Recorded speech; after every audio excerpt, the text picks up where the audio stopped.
Ayun, nandito tayo ngayon sa sa Labunan. Nandito kay Lorenzo Rosado. Yung loop niya. Papakita muna niya si ilaw baga. Si Carlos. Mukhang nabulilyaso yung isang natin. Nawala na naman yan. Yan. Papakita niya si Carlos. Ito yung maraming race niya. And sir, introduce mo muna yan si Carlos.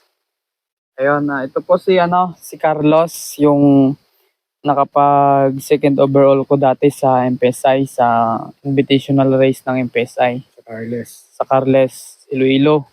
Tapos naka 6 overall siya sa aming club sa Alab YB.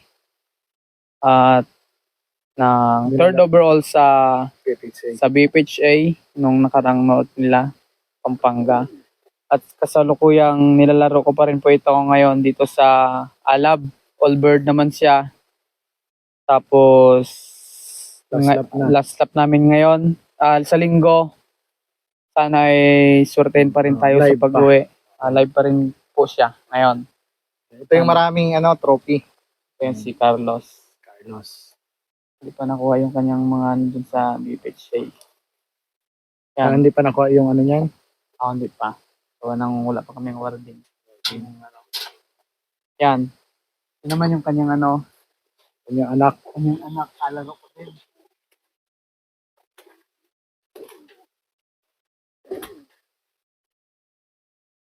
Yan, baka may stress na yan. Load pa naman mamaya. Ito yung anak niya. Ito yung anak niya. Pang last lap. Pang last lap, YB. Anak na yan, YB. Sana isurtein pa rin tayo. Medyo ayos pa rin ang kanyang ngayon, standing. 6 laps siya, no? 6 laps ngayon ng Alab. Ang kalas lap ay Cabanatuan City ba yan? Yun. Good luck sa linggo. Yan. Ito yung mga ibon ni boss. Ito yung look niya. Simple lang. Minsan, pwede sila mag-swimming pool dyan. Minsan dyan na rin naliligo yan sila eh. Ito yung look niya, maliit lang. Ilan yung ibon mo dyan, sir? Bali, yan? Nang 14 ba yan? Parang 14. Mga 14 yan. Ito yung taga-alaga. Yan, yung kanyang... Shout out. Yan, kaya minsan Lukman. Lukman ka minsan dito pag may gawa ko. Yung taga-patoka dito. Balik na tayo doon para sa interview. Yan, nandito yung kanyang mga breeder. Yan, ito yung mga breeder ni boss. Yan. Napakilala ka muna, boss, pala. Ako po si Lorenzo Cruzado, Region Pansier dito sa Mindoro. Nasakupan ng club Alab, Ras FC, Bansod MPSI, SEPSI at BPHA at MPSI. Yan po ang mga nasakupan ko na Alab. Na club. Yan si Lorenzo Cruzado, no? Ayan, sir, kailan ka nagsimulang mag-alaga ng kalapate? Nagsimula pa ako sa pag-alaga ng kalapate mga 2015 po siguro yon, yung unang club ng bungabong, yung BRPC. Doon po ako nagsimula. Tapos siguro mga 3 years lang ako noon. Umalis na rin ako dito, nagtrabaho. Tapos nung bumalik din ulit ako, nagkalapate ulit. Kasi kahit saan napunta, puro kalapate na lang din. Ayun, hanggang nakakapagpauwi tayo ng ibon. Tapos, yun. Ayan, boss, si Carlos, di ba yung umuwi ka, si Carlos na yung nilaro mo? Anong sistema mo pala sa pag-alaga ng ibon, sa pagkakalapate? From breeding, ikaw na ba nag-breed kay Carlos? Ako na po. Ay, anong sistema mo doon sa breeding? Ang sistema ko sa pag-breeding Purga. Yun, napurga, ina-condition ko muna yung mga breeder ko eh. Hindi ako basta-basta naga-breed yung basta lang. Inapaganda ko muna ang katawan yan. Tapos pag minsan napansin mo pag magandang katawan niya, mabilis yan sila magpares. Kaya yun, basta napaganda para sabi nila para mas malakas ang resistensya ng ng sisew para magandang bigay ng yung mga gatas ba nung ng nanay.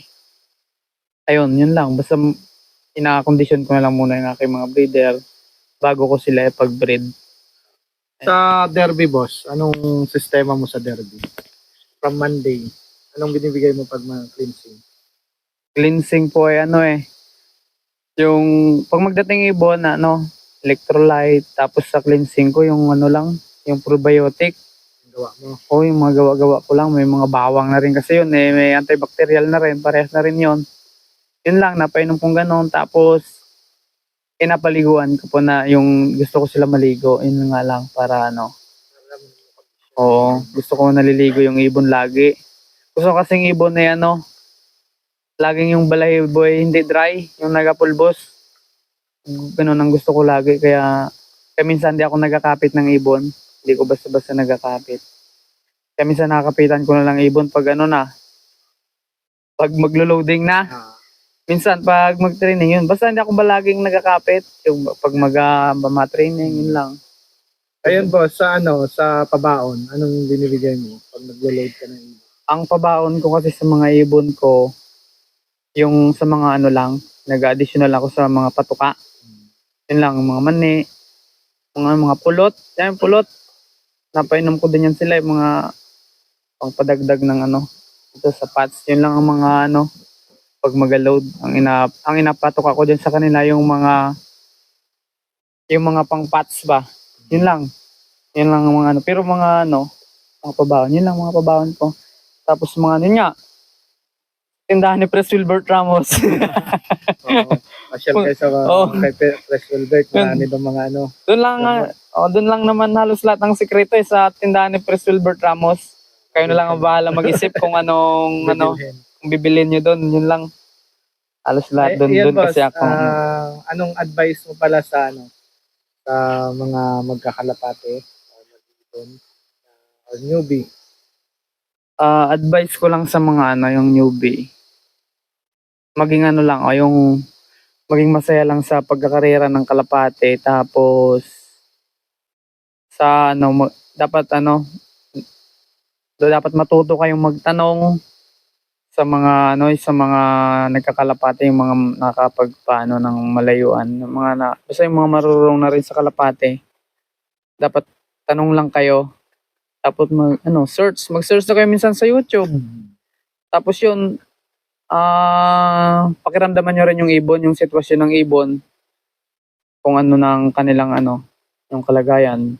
Basta maging masaya lang sa pagkarera ng kalapate yung mga newbie. Siyempre pag newbie ka lagi ka talaga diyan nawalan. Pero dapat wag mong sanayin na nawawalan ka. Oo. Mag-adjust ka. I-upgrade mo yung ibon, yung sarili mo kung paano mo sila napapauwi ng malayo. Yung parang babaguhin mo ba yung adjust lang naman yan yun lang naman. Ayun, boss, shoutout na muna tayo. Kasi nga nagka-problema yung mic namin. Mahaba yung na-interview namin kanina.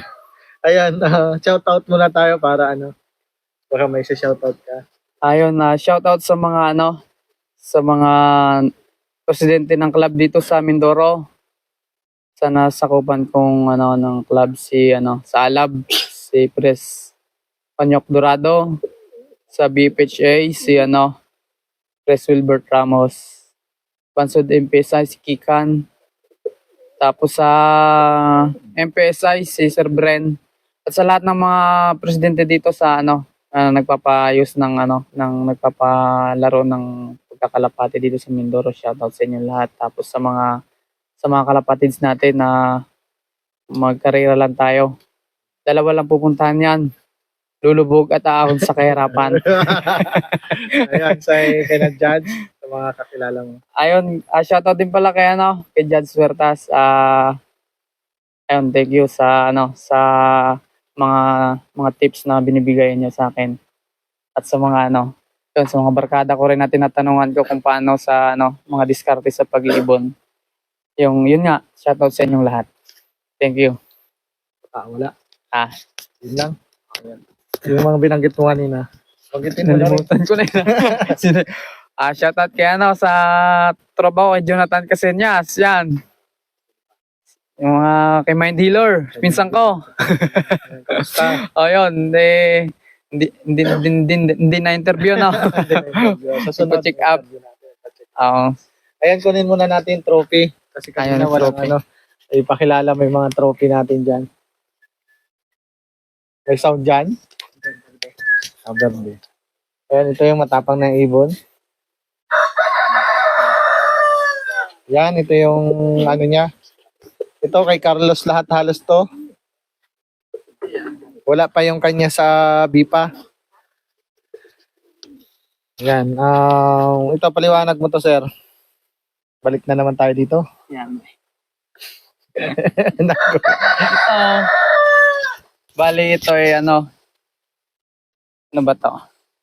Ito yung sa MPS ay second overall siya dito sa YB. Tapos third place siya sa OB. Ito si Carlos. Tapos ito yung kanyang trophy dito sa third overall ng Old Bird. Second overall ng YB. Ito. Tapos ito yung kanyang mga achievements sa Alab. Bali naka 6 laps siya ngayon. Naka 6 overall siya sa YB. Sa Alab. Nung nakaraang South namin. Yan yung kanyang mga achievement. Tapos kasalukuyan ko pa rin nilalaro siya. Kasi parang nabibitin ako. Good luck sa'yo sa last lap. Good luck. Ayun ang loading nun. Pera usog. Oo, pure usog sabi. Ayan, sana makauwi na yan sa Kabanatuan. Oo. Ayan, boss. Maraming salamat. Medyo nagka-problema tayo sa mic. Pero hopefully meron na to. Ano na lang natin. Ayan, babalik na lang kami ulit dito kay Boss Lorenzo. Lawrence bang ano mo? Lorenzo. Lorenzo Corazado. Sa sunod na pag nakapagpa-uwi na siya ng ulit Sunerte. Uwi yan. Ayan, bali may dalawa ulit siyang ilalaro. Yung lahi ni Carlos. Ano nga pala ang bloodline yan?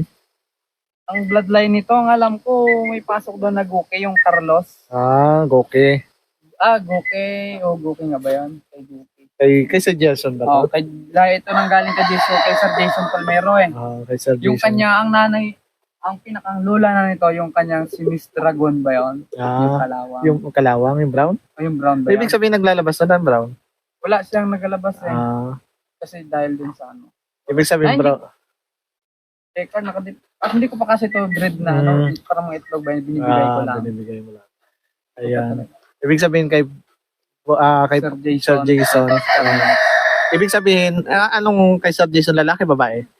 Ang kay Sir Jason ay babae. Ayun. Yung sa akin, lalaki. Binili ko yun doon sa Marinduque. Sa Marinduque na. Nasaan na yun? Yun ay namatay nga, nagkasakit. Yan, kasi nga pag nagkasakit, nagkakal agad ako. Yun, nagkakal hindi ka. namatay Ayan. yung ano nito. Ayan, Marami pang ano. medyo bitin yung, ilang minute na yan? 13. Singit mo na lang yung ibang ano. Ayan, may ano ka pa dyan? Tapos yun, yun nga. Wala na masabi. Naubos kanina sa 30 minutes na walang mic. Ayan. Tapos, Ano? Sa pag-aalaga. sa pag-aalaga, Anong sikreto sa pag-aalaga? Ano nakukuha mo pala sa pag-iibon sa Kalapate? yung ano, nakukuha ko dito sa pag-iibon, yung unang-una, yung ano yung kasayahan. Kasi parang parang pag umuwi ba yung ibon mo sa galing sa malayong lugar, halimbawa Iloilo, uwian ka, pauwi dito sa Mindoro, parang yung saya ba na hindi mo maintindihan, yung may samang nervyos. Napanood ko yung video mo. Talagang mahingilig ang kamayo lalo pag mga huling ano na, Tapos nanalo pa yun. tapos naman nanalo Si pa. Carlos, napanood ko yung video mo. Oh, Kilig ka talaga doon sa pag-clock kaya nga. Ayan yung kasiyahan na hindi matawa. Yun ang yung kasayahan dito sa pagkakarera ng Kalapate, yun ang hindi mo maano diyan eh. Kaya sa mga nagsusubok diyan, yung nagpaplano magkarera, diretso nyo lang yan, malaman nyo yung yung saya sa at lalo kung naiintindihan nyo yung mga rules sa pagkakarera ng Kalapate. maano nyo yan. Yan, thank you uli, Boss Lorenzo. Medyo natagalan tayo dito. Pero salamat ng marami. Hopefully makabalik kami dito sa inyo. No? At good luck sa karera mo ngayong last lap. Sana ay manamasa na yun. Magtumasa. Magtamasa. Makabalik kami dito. Ayan. Salamat ulit. Thank you so much. Ilang minuto?